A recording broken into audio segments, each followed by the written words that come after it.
So the first thing you're going to do is create a new canvas, and you just want to select the paint bucket tool, make sure your color is black, and just click, and now the layer is black. You want to make a new layer, select the pen tool, just make a random shape.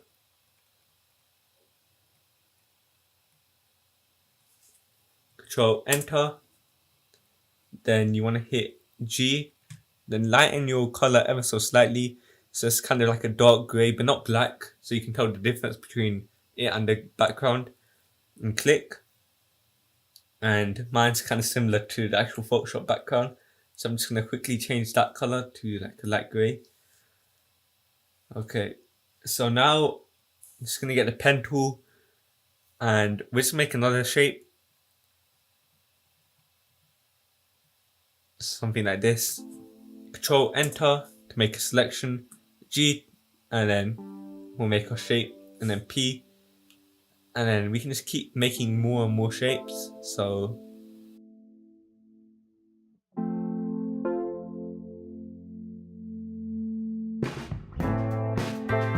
and then one more time, I'm just gonna make our shape with the pen tool, Control enter, and then G. Okay, so now we're gonna make our gradients. So you want to select the gradient tool, and then you just want to choose a random gradient. So I like this one here. It will be on screen now. Of course, you can use any gradient you want at this stage, except for like a black to white one. Just make sure it has two different colors in it. Don't choose something like black to white or something that has white or black in it. Make sure it is two vibrant colors. And we're just going to select the pen tool, and we're going to click inside of our shapes that we've just made. So make sure there's a border, and if it's on the edge like this one, then you don't need to have a border on this edge here. So I'm just going to do Control enter, select G, and we're going to drag across. It doesn't matter which way you do it, so you could do it this way, you could do it that way, but make sure it is a linear gradient. And let's just keep making more shapes. So it's basically the same process again. It's kind of time consuming, at the same time it's not. So it's like this. And with shapes like this, you can try and go closer to the border, I guess.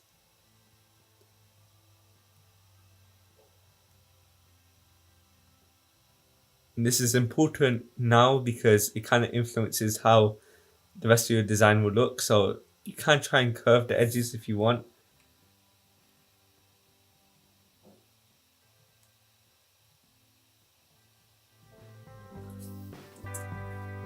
So G, make your gradient, and get the pen tool, and then just keep going.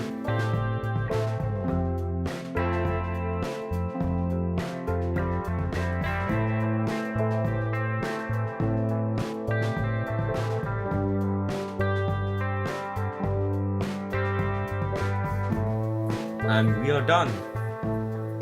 So if we just had the first layer, as you can see we have all these shapes. So let's just bring that layer back. You want to make a new group by clicking the group icon.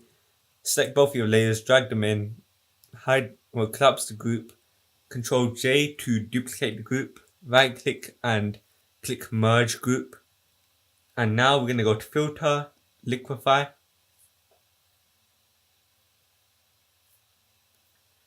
And with your brush at 300, pressure at 100, density at 50, you just want to mess around, go crazy basically.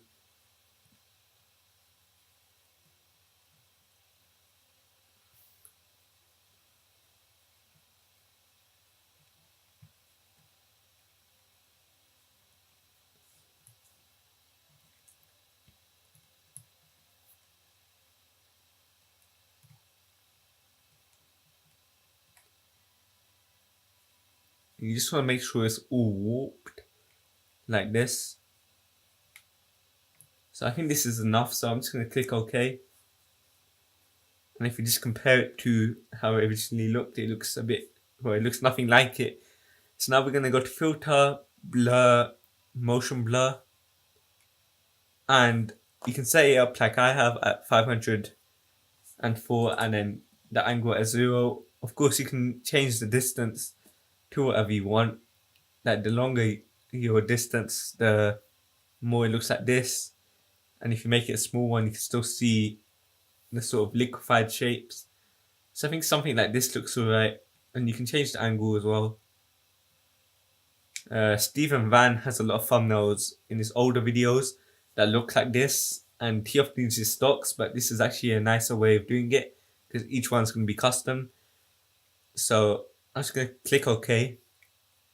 Then you're going to click on black to white, and we're going to click on curves. I'm just going to bring down the dark areas and bring up the light areas, and this helps create contrast. And we can just tone down the opacity to soften the effect. Something like this looks really nice in my opinion. And you can add lighting to it and stuff, but I'm not going to show that here. If you guys want a tutorial on that, please leave a comment down below. But anyway guys, we're going to add some text now because it is a thumbnail. So you want to select your color as white.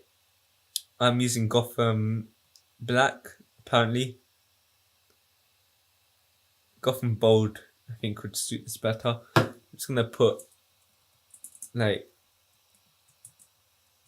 probably capitals, how to make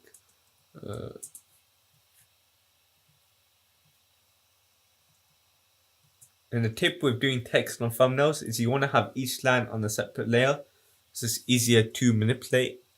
So grunge, I'm just gonna resize this to make it fit.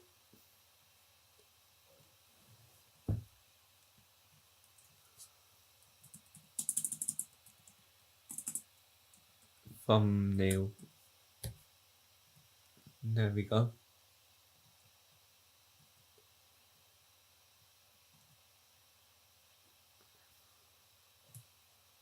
We're just going to click all three, and then at the top here we can align it. So I'll just align it like that. Then we can just align it to the canvas, so it's CC's purple line thing. Now we're just going to add some blending styles onto it, blending options, whatever you want to call it. So I'm just going to add an inner glow, and I'm just going to make it a bit of a bluey color. It's on overlay, so it says no normal, reduce the choke, reduce the size, and reduce the opacity. So ever so slightly.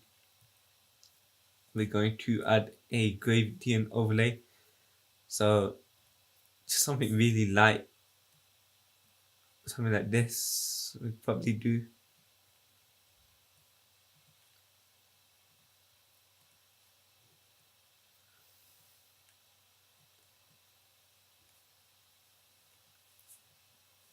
So I think this looks alright, and you can add a drop shadow. I think an outer glow would look better, so these are my settings for an outer glow. As you can see, opacity at 14, no noise, the color is white, technique is softer, spreads 9%, and size is at 60. So just click OK. Now we have our layer style. We're going to right click, copy the layer style, and then paste it on the other one. So you just right click and click paste layer style.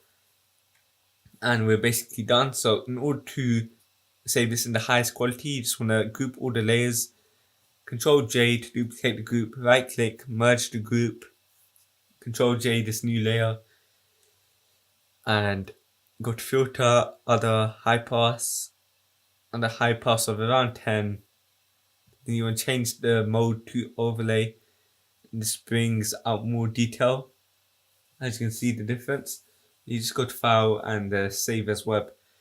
And yeah guys, so that's how you make a grunge thumbnail in Photoshop CC. If you did enjoy the tutorial, make sure to like and subscribe. I am experimenting with the way I do make my tutorials now. So yeah, if you guys want to see more tutorials like this, be sure to follow me on Twitter, where I do ask you guys what tutorials you guys want to see. And Yeah, it's been Phantom or Dragti, and I'm signing out. Peace, peace.